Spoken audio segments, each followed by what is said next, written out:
Russia ইউক্রেনের বিরুদ্ধে একটি ভয়াবহ বিমান হামলা চালায়, যেখানে ৫৭৪টি ড্রোন এবং ৪০টি ব্যালিস্টিক ও মিসাইল ব্যবহার করা হয়।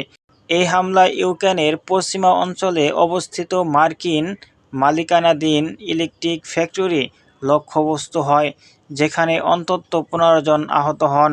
এই হামলা এমন এক সময় ঘটে যখন যুক্তরাষ্ট্রের প্রেসিডেন্ট ডোনাল্ড ট্রাম্প শান্তি প্রতিষ্ঠার জন্য রাশিয়ার প্রেসিডেন্ট এবং ইউক্রেনের প্রেসিডেন্টের সঙ্গে আলোচনা চালিয়ে যাচ্ছিলেন।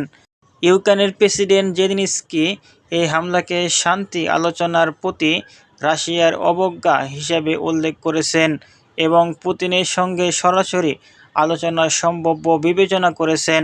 এই পরিস্থিতি আন্তর্জাতিক সম্প্রদায়ের জন্য উদ্বেগের কারণ হয়ে দাঁড়িয়েছে, কারণ রাশিয়ার এই আগ্রাসন শান্তি প্রতিষ্ঠার প্রচেষ্টাকে ব্যাহত করছে এবং ইউক্রেনের বেসামরিক অবকাঠামোর উপর মারাত্মক প্রভাব ফেলছে।